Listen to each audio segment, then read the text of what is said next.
नमस्ते dear viewers. आज के इस वीडियो में हम लोग कुछ टर्म्स को डिस्कस करने वाले हैं, जैसे कि इम्पिडेंस, रिएक्टेंस और एडमिटेंस। मेरे प्यारे व्यूअर्स, देखिए हम लोगों ने यहाँ पे डेफिनेशंस लिखा है, बट पहले थोड़ा फिजिकल मीनिंग समझने का कोशिश करते हैं कि आखिरकार ये होता क्या है। देखिए हम लोगों ने डीसी सर्किट में ऐसा देखा कि जब करंट फ्लो करता है तो क्या होता है, रेजिस्टेंस जो है ना, मतलब उसके पाथ में कई ऑब्स्ट्रक्शंस होते हैं जो करंट को अपोज करते हैं, ठीक है ना, जिसे हम लोग रेजिस्टेंस का नाम देते हैं। मेरे प्यारे व्यूअर्स, ये जो इम्पिडेंस है ये भी रेजिस्टेंस की तरह ही कार्य कर रहा है। जैसे अगर किसी भी एक सर्किट में, कोई भी एक अल्टरनेटिंग करंट सर्किट में, जब आपका अल्टरनेटिंग करंट फ्लो करता है तो उस अल्टरनेटिंग करंट को जो हिंड्रेंस ऑफर किया जाता है, ठीक है, हिंड्रेंस मतलब रुकावट, बाधा डालना, ओके। जब कि जैसे कि ये एक अल्टरनेटिंग सर्किट है, यहाँ पे एक पावर सोर्स हम लोगों ने लिया है, इधर एक स्विच है, यहाँ पे आप देख सकते हैं एक इंडक्टर लिए हैं हम लोग, ओके। ये एक कैपेसिटर है, ठीक है, और ये आपका एक रेजिस्टेंस है जिसका वैल्यू आर लिए हुए हैं। कैपेसिटेंस का जो आपका कैपेसिटर है इसका कैपेसिटेंस को सी लिए हैं, जो इंडक्टर है इसका इंडक्टेंस को एल लिए हैं, ओके। जब इसमें आपका अल्टरनेटिंग करंट फ्लो करेगा तो ये रेजिस्टेंस, कैपेसिटर, इंडक्टर जो है अल्टरनेटिंग करंट के फ्लो को, है ना, रोकने का कोशिश करेगा, ठीक है, कुछ रुकावट वहां पर पैदा करेगा। तो जो हिंड्रेंस इनके द्वारा ऑफर किया जाता है उसे ही कहते हैं हम लोग इम्पिडेंस, जिसे हम लोग कैपिटल जेड से रिप्रेजेंट करते हैं, ओके। और ये जो इम्पिडेंस है मेरे प्यारे व्यूअर्स, ओके, जैसे रेजिस्टेंस हम लोग लिखते हैं, resistance is equal to V by I, उसी प्रकार से जो इम्पिडेंस होता है जिसे हम लोग कैपिटल जेड से रिप्रेजेंट कर रहे हैं, इसे लिखा जाता है जो भी ईएमएफ आपने अप्लाई किया है और जो अल्टरनेटिंग करंट फ्लो कर रहा है। इस प्रकार से Z is equal to E by I. इसी के अकॉर्डिंग जो है इम्पिडेंस का डेफिनेशन भी लिख सकते हैं कि इम्पिडेंस बेसिकली क्या है, रेशियो है आपका जो ईएमएफ आपने अप्लाई किया है, ओके, और जो कॉन्सिक्वेंट करंट उसमें फ्लो कर रहा है। जैसे कि यहाँ पे हम लोग लिखे हुए, अभी हम लोग जो है डेफिनेशन को देखेंगे। प्यारे व्यूअर्स, देखिए यहाँ पर हम लोगों ने एंड में एक और टर्म लिखा है जिसे हम लोग एडमिटेंस कह रहे हैं, जिसे कैपिटल वाई से रिप्रेजेंट करते हैं। मेरे प्यारे व्यूअर्स, यहाँ पर देखिएगा, बेसिकली ये जो एडमिटेंस है ये कुछ है नहीं, ये एक्चुअली में इनवर्स है, inverse of impedance, okay, is called, जो इनवर्स होता है आपका इम्पिडेंस का उसे ही हम लोग कहते हैं admittance, okay. Inverse of impedance is called admittance, और इस एडमिटेंस को हम लोग कैपिटल वाई लेटर से रिप्रेजेंट करते हैं। सो बेसिकली ऐसा कह सकते हैं कि जो एडमिटेंस है वाई, ये क्या है, इनवर्स ऑफ इम्पिडेंस है, डेट इज 1/z। अब हमारे पास एक आखिरी टर्म बचा है, डेट इज माफ कीजिएगा, रिएक्टेंस, जिसे हम लोग कैपिटल एक्स से रिप्रेजेंट कर रहे हैं।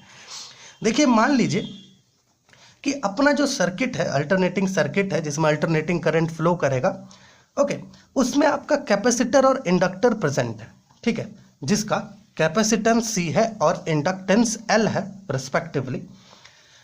तो जो अल्टरनेटिंग करंट है, ओके, जो अल्टरनेटिंग करंट है जब वो इस सर्किट में फ्लो करेगा तो हिंड्रेंस, जो कैपेसिटर और इंडक्टर, ओके, हिंड्रेंस मतलब रुकावट, ओके, जो कैपेसिटर और इंडक्टर ऑफर करेगा, किसको ऑफर करेगा, अल्टरनेटिंग करंट को, उसे ही हम लोग कहते हैं रिएक्टेंस, ओके, उसे क्या कहते हैं, रिएक्टेंस, ठीक है। और कैपेसिटर अगर अलोन कुछ हिंड्रेंस ऑफर कर रहा है तो उसको कहते हैं कैपेसिटिव रिएक्टेंस, जिसको हम लोग XC से रिप्रेजेंट करते हैं।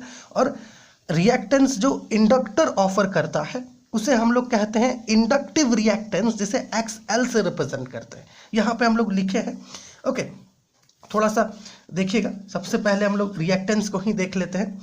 The hindrance offered by inductance and capacitance to the flow of AC, ठीक है, यहाँ पे फ्लो होगा, okay, FLOW, to the flow of AC in an AC circuit, मतलब to the flow of alternating current in an alternating current circuit is called reactance and is denoted by X। ठीक है, hindrance का मतलब, ये जो hindrance है इसका मतलब होता है रुकावट, बाधा डालना। ठीक है, तो हिंड्रेंस जो आपका इंडक्टेंस और कैपेसिटेंस प्रोवाइड करता है, इसको अल्टरनेटिंग करंट के फ्लो को किसी भी अल्टरनेटिंग सर्किट में, उसको क्या कहते हैं, रिएक्टेंस कहते हैं, जिसको X से रिप्रेजेंट कर रहे हैं, जैसे कि यहाँ पे हम लोग आपको समझाएं। ओके, अब देखिए जो रिएक्टेंस है आपका ड्यू टू इंडक्टेंस अलोन, जो इंडक्टर था, ठीक है, इसके कारण जो रिएक्टेंस होगा, ठीक है, जो हिंड्रेंस होगा इसके कारण, उसको कहते हैं इंडक्टिव रिएक्टेंस, जिसको XL से डोनेट करते हैं।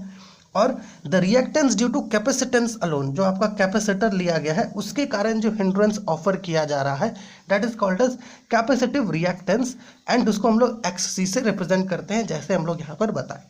अब देखिए थोड़ा सा इम्पिडेंस का दो तरीके से डेफिनेशन लिखे हैं। इन एन अल्टरनेटिंग करंट सर्किट, ठीक है, the ratio of EMF applied, जो EMF आपने अप्लाई किया है, जैसे कि यहाँ पर EMF जो अप्लाई किए थे, एंड कंसिक्वेंट करंट, ओके, जो प्रोड्यूस्ड होगा इस अल्टरनेटिंग सर्किट में, ठीक है, इसके रेशियो को क्या कहते हैं, इम्पिडेंस कहते हैं, जिसे कैपिटल Z से रिप्रेजेंट किया जाता है। मैथमेटिकली जो है इसे आप इस प्रकार से लिख सकते हैं। एक और तरीके से हम लोगों ने यहाँ पर इसे डिफाइन किया है कि also Z can be defined as the ratio of effective voltage to the effective current in any alternating circuit.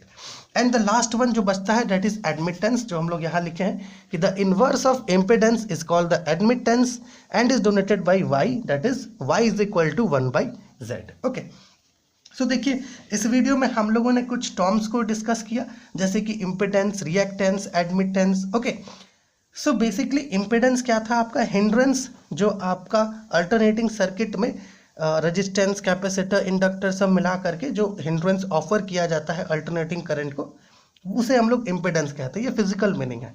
Reactance क्या है, बेसिकली हिंड्रेंस जो कैपेसिटर और इंडक्टर आपको प्रोवाइड करवाता है अल्टरनेटिंग करंट के फ्लो को, उसको कहते हैं रिएक्टेंस। और एडमिटेंस क्या है, इम्पिडेंस का इनवर्स है। ओके, तो चलिए मिलते हैं आपसे अगली वीडियो में।